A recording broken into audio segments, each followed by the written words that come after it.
할렐루야. 이 시간 우리 하나님의 크신 은혜가 오늘 여러분 안에 충만하시기를 간절히 기원합니다. 오늘 출애굽기 32장 말씀 가지고 성막과 금송아지라는 제목으로 같이 말씀을 나누려고 합니다. 한번 따라할까요? 성막과 금송아지. 오늘날 이 시대를 살아가는 우리들 참 시대는 굉장히 좋아져요. 굉장히 편해지고 이제는 뭐 운전 안 해도 차가 지가 알아서 갈 거고 뭐 모든 것이 정말 상상을 초월하는 시대가 다가오지만 다스릴 수 없는 게 하나가 있어요. 그게 뭐냐면 우리의 마음이죠. 우리의 마음은 결국은 우리 스스로가 다스려야 한다는 것입니다. 오늘날 많은 사람들이 이 화를 가지고 살아가는 것 같아요. 어른들은 어른 세대들로서 화날 조건들이 너무 많이 있는 시대를 살아가고 있고, 중년들은 또 중년들 나름대로 화날 조건들이 너무 많이 있는 것 같습니다. 그렇다고 또 애들은 화날 일이 없느냐? 요즘 애들도 얼마나 화날 일이 많이 있는지 모릅니다. 화가 가득해서 그냥 툭 건드리면 분노가 폭발하는 그런 시대를 살아가고 있죠. 그래서 거의 폭탄이라고 이야기할 만큼 아이들은 굉장히 무섭습니다. 잘 다루지 않으면 그 아이들을 잘 도와주기가 참 힘든 그런 시대를 살아가고 있습니다. 제가 얼마나 화가 나는 경우들이 많은가 하고 봤더니 마침 또 제가 이렇게 뒤져본 내용이 뭐냐면 2011년도에 아이 60대 어머니가 40대 아들 보고 교회 가라 그러니까 이 아들이 그 말에 화가 나가지고 성경책 가방을 들고 왔는데 그 가방 안에다 칼을 들고 와갖고 예배 끝난 다음에 밖에서 인사하는 목사님을 찔렀다는 거네요. 그래서 제가 그 얘기를 듣는 순간 제가 강단에 올라가야 되나 말아야 되나 왜 얼마나 화가 났으면 그게 사실 그 화날 거리도 아니잖아요.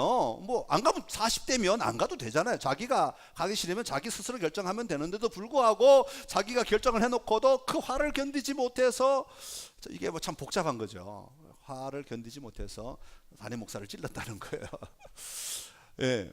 화나는 이유들이 참 많이 있습니다. 그런데 이 화나는 이유들을 이렇게 분석을 해보면 그 화나는 이유의 근원이 뭘까 하고 보면 대부분 자기 안에서 그 사건으로 말미암아 불안하기 때문에 화가 난다는 거죠. 만약 어떤 사건이 생겼는데 마음이 편하면 화낼 이유가 없죠. 근데 불안하니까 잘못될까봐 아니면 내가 손해볼까 무슨 일이 일어날까봐 불안하니까 화가 난다는, 분노하게 된다는 것이죠. 알랭드 보통이라고 하는 사람이 쓴 불안이라고 하는 책이 있습니다. 제가 그 책을 좀 사서 봤는데 그 책에 보니까 많은 사람들이 불안해하는 원인들이 있는데 그 원인 가운데 몇 가지를 이렇게 소개합니다. 예를 들어서 5명의 사람이 있는데 키가 똑같아요. 그러면 서로를 쳐다보고 절대로 불안하지 않다고 합니다. 그런데 그 중에 한 사람이 갑자기 성장 호르몬이 좀 더 많이 나왔는지 갑자기 키가 2cm 커버리면 나머지 4사람은 그때부터 불안해하기 시작한다는 거예요. 아까 2부 때는 우리 중고등부 아이들하고 같이 연합 예배를 드렸기 때문에 그런 얘기를 했어요. 중학교 아이들, 여자아이들이 다 쌍꺼풀이 없는 아이들이면 아무 문제가 없어요. 근데 그 중에 하나가 방학 때 갑자기 쌍수를 하고 나타나면 그때부터는 다 나머지 아이들은 불안하기 시작한 거예요. 불안하기 시작한 거죠. 그게 비교 때문에 생기게 되는 불안의 원인 가운데 하나라고 하는 것입니다. 또 다른 사람들은 가끔 사랑의 결핍을 느낄 때 불안해 한다고 합니다. 뭐 아이들 같은 경우 큰애가 첫 번째 아이가 태어나고 난 뒤에 첫 번째 아이에게 온 가족이 사랑을 다 쏟잖아요. 그럼 아무 문제가 없어요. 그런데 둘째 아이가 태어나면 이 아이는 굳이 엄마가 얘기하지 않아도 굳이 아버지가 얘기하지 않아도 괜히 엄마 안 보면 아이를 쿡 찌르거나 뭐 눈을 찌르는 애들도 있고 말로 차기도 하고 막 누르기도 하고 뭐 목을 조르기도 하고 막 이런 애들이 있다고 하죠. 왜 그렇습니까? 불안하기 때문에 그렇죠. 사랑을 내가 못 받을까 봐, 그동안 받아왔던 사랑을 내가 계속 받지 못할까 봐 하는 두려움들, 불안함들이 있다고 합니다. 여러분, 많은 사람들이 열심히 공부하고 열심히 직장을 다니고 어떤 명예를 얻고 권력을 가지려고 애쓰는 이유가 무엇이라고 생각하십니까? 권력 그 자체를 가지는 것이 목적이 아니라고 합니다. 어떤 부를 가지는 그 자체가 목적이 아니라고 합니다. 사람들은 명예를 가지거나 권력을 가지거나 어떤 지위를 가질 때는 그 지위를 가짐으로 명예를 가짐으로 말미암아 사람들이 그것을 보고 인정해 주기를 바라는 마음 때문에 그것을 가진다는 것이죠. 그런데 정작 그렇게 위에 올라갔는데 그 마음들이 아무도 나를 안 알아줘. 아무도 아는 척 안 해. 그러면 불안해지기 시작해요. 내가 뭘 잘못했을까? 내 모습에 대하여 또 다른 나의 모습이 있지 않을까 하는 불안함이 일어나기 시작한다는 것입니다. 이게 알랭드 보통이 이야기하고 있는 불안의 원인들이라고 말합니다.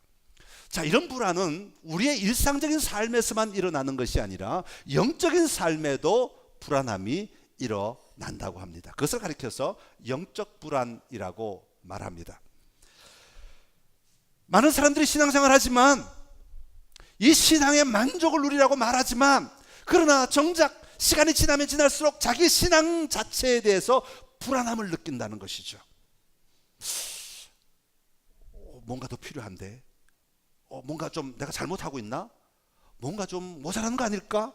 하는 불안함들이 사람들 속에 일어나게 된다는 것이죠. 그런데 성경에 보면 이런 불안의 근원이 어디에서 나오는가 하면 자기중심적이 될 때, 신앙이 하나님 중심이 아니라 자기중심적이 될 때 이 불안함이 굉장히 많이 일어나게 된다는 것이죠.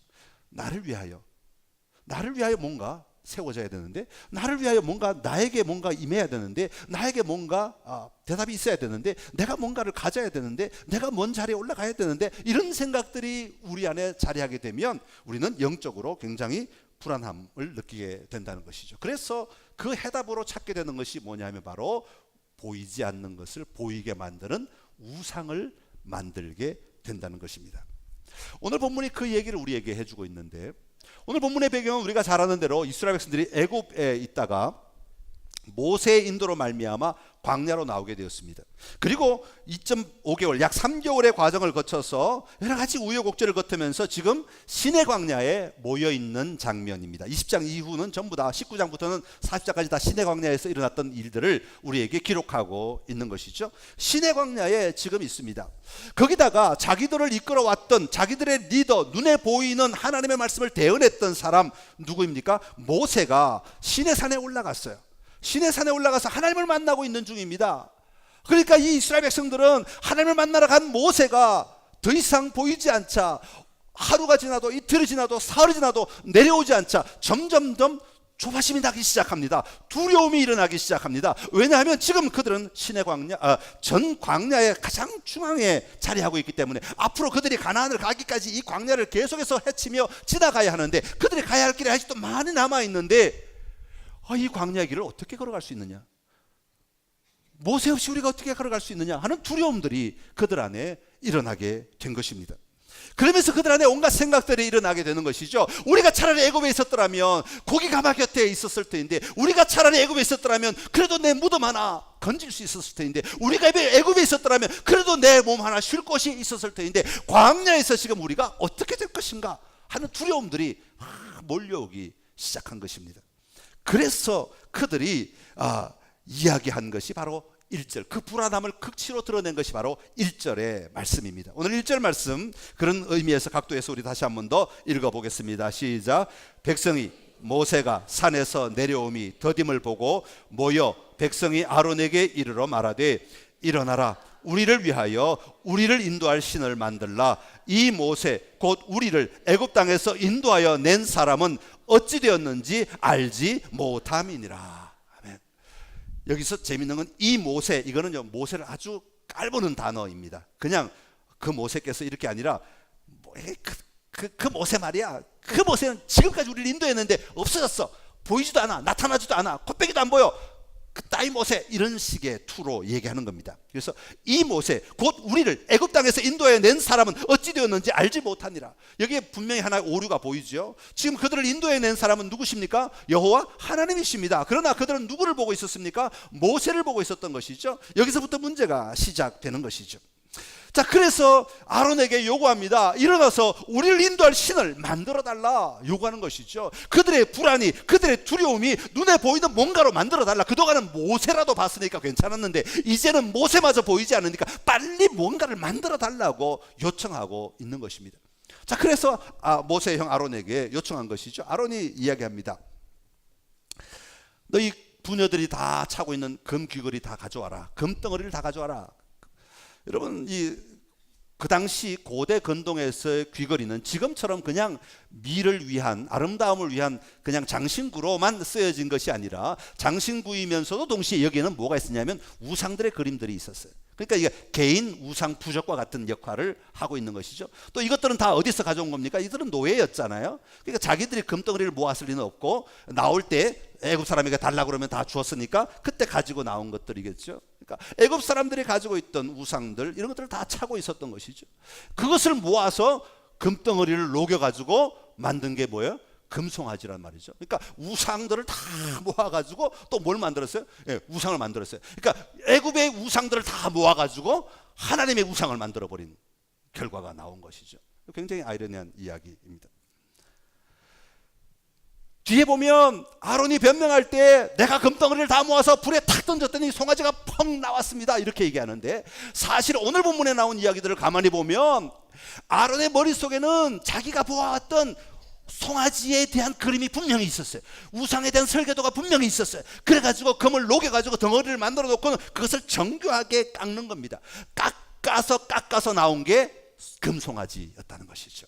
그러니까 이것은 우연히 만들어진 것이 아니고 어쩌다 만들어진 게 송아지가 아니라 그 송아지를 생각하고 그 송아지를 바라보며 그 송아지 설계되도록 철저하게 깎아서 만들어낸 것이 바로 오늘 본문에 나오는 금송아지라는 것입니다. 이 금송아지는 왜 문제가 됐느냐? 당시에 고대 근동에서 이 일대 지방에서 금송아지는 굉장히 숭배되는 우상 가운데 하나였는데, 이 송아지가 상징하는 것은 힘, 파워. 여러분, 지금 이스라엘 백성들 노예로 살다가 광야로 나온 이스라엘 백성들에게 필요한 게 뭡니까? 힘 아니에요, 힘. 대적들을 만날 때마다, 이 광야를 건너갈 때마다, 앞으로 어려움이 닥칠 때마다 힘 있는 것이 최고죠. 힘이 있어야 된다, 그렇게 생각하는 것이죠. 그리고 다산도 표현했고 또 리더십도 표현했던 것이 바로 이 금송아지라고 합니다. 자기들의 두려움 가운데 눈에 보이는 뭔가를 필요하기는 필요한데 그것이 뭘까 찾은 것이 바로 이 금송아지였다고 하는 것입니다. 이 금송아지를 만들게 된 배경을 1절에 아주 분명하게 말하죠. 일어나라, 우리를 위하여 우리를 인도할 신을 만들라. 나를 위하여, 나를 위하여, 우리를 위하여, 우리를 위하여.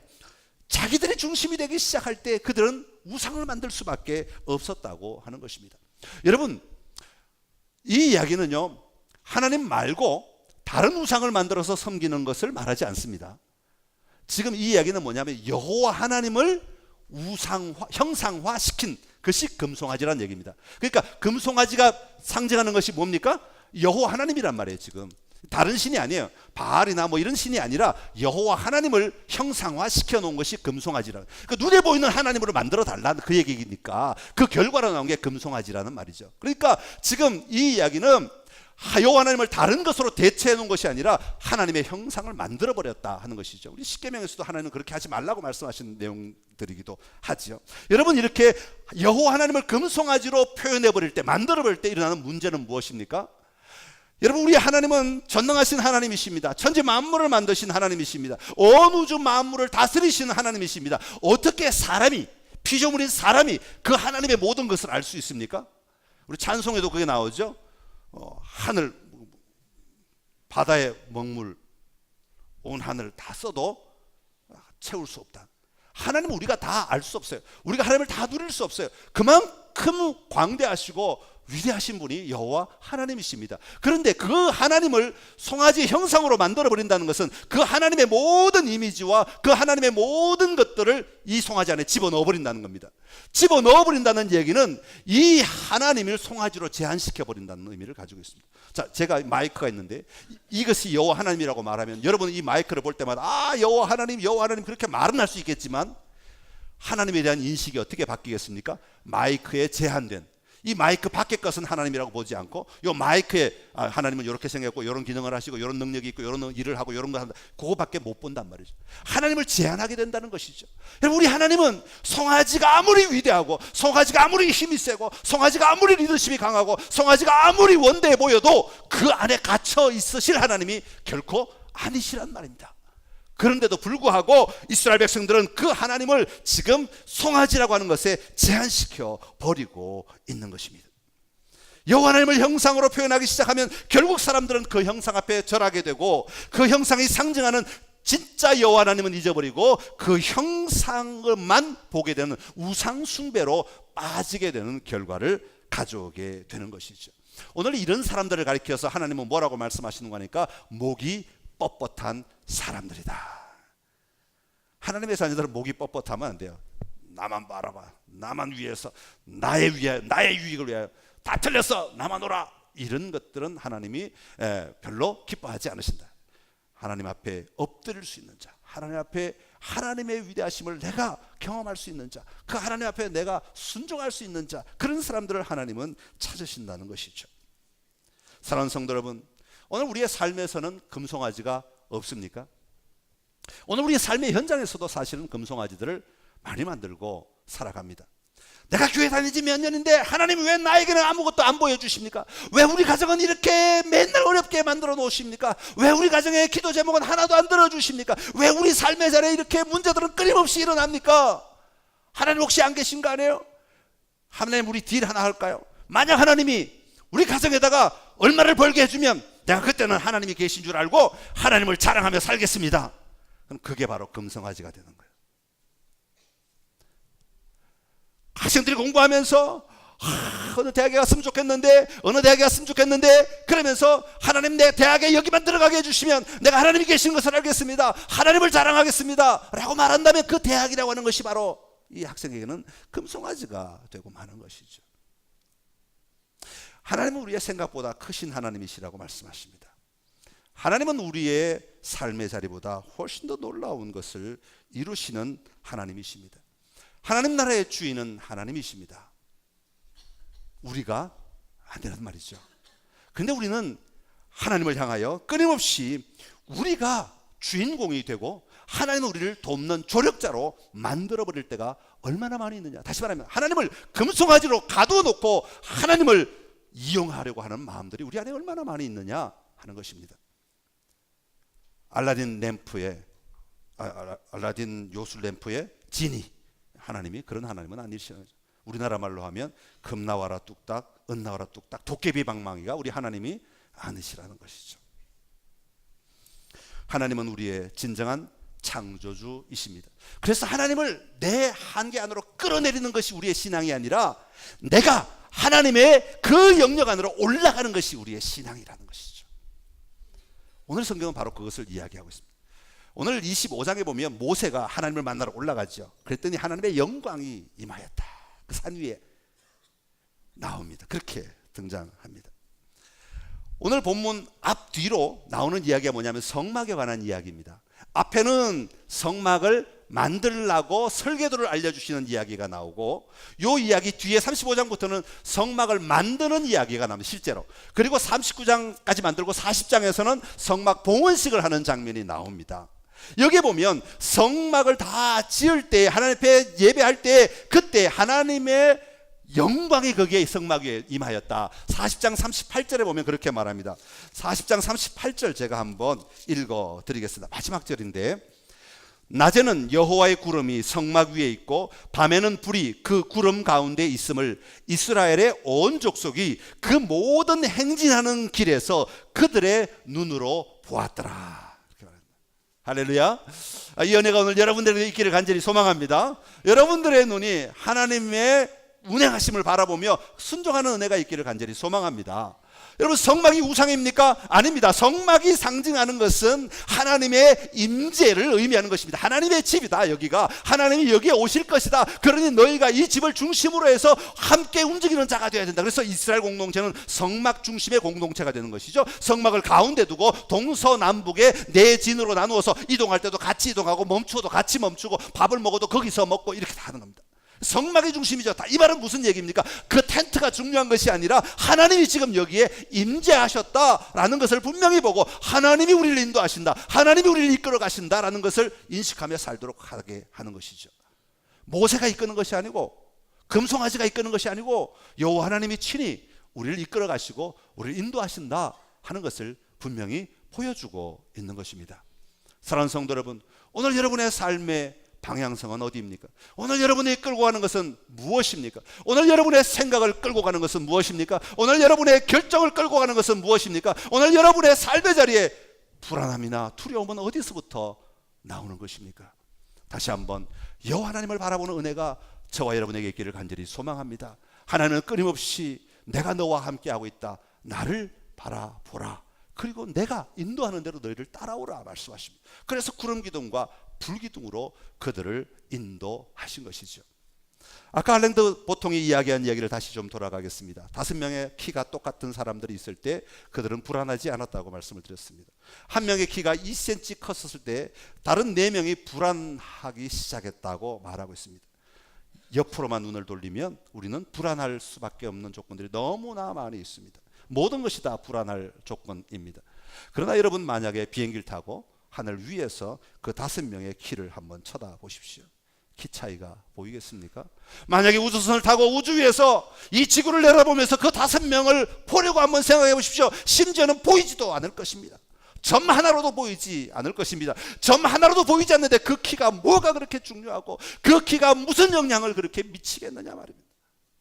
하나님의 관점에서 우리의 삶을 바라보며 하나님의 관점에서 우리의 인생을 바라보면 우리는 모두 다 하나님의 그 통치 아래 살아가는 자들, 하나님의 돌보심을 가지고 누리며 살아가는 자들, 우리가 하나님을 내 삶의 중심에 놓지 아니하고 우리를 위하여 자기가 중심이 될 때는 언제나 불안해하며 두려워하며 살아갈 수밖에 없는 삶이라고 하는 것을 우리에게 말해주고 있습니다. 다시 한번 우리 가운데 임재하신 여호와 하나님, 오늘 우리와 함께 동행하시는 여호와 하나님을 누리며 살아가는 은혜가 저와 여러분의 삶의 자리에 풍성하기를 간절히 기원합니다. 기도하겠습니다. 참 좋으신 우리 하나님 아버지, 은혜를 감사합니다. 이스라엘 백성들과 함께 거하셨던 여호와 하나님, 그들을 이끄셨던 여호와 하나님, 그들을 애굽에서 노예에서 건져내셨던, 구속하셨던 여호와 하나님, 그 놀라우신 하나님의 일하심을 바라보지 못하고 모세만 바라보며 금송아지만 바라볼 수밖에 없었던 이스라엘 백성들의 어리석음이 오늘 우리의 어리석음이 되지 않도록 주여 은혜를 베풀어 주시옵소서. 우리 안에 하나님을 바라보게 하여 주옵시고 하나님의 나라를 바라보게 하여 주옵시고 하나님의 마음을 갖고 하나님의 시각을 가지고 우리의 인생을 바라볼 수 있게 하여 주시어서 오늘 잠시 있다 없어지는 두려움의 거리들을 넉넉히 이겨낼 수 있는 용기가 일어나게 하여 주옵시고 힘이 있도록 지혜가 있도록 하나님 우리와 함께 하여 주시옵소서. 우리 가운데 임하신 여호와 하나님의 임재를 바라보며 불기둥으로 구름기둥으로 우리를 이끄시는 그 하나님을 바라보며 나아가게 하여 주시어서 우리의 걸음걸음이 언제나 하나님을 누리며 하나님 안에서 승리하는 삶이 되게 하여 주옵소서. 예수님의 이름으로 기도드리옵나이다. 아멘.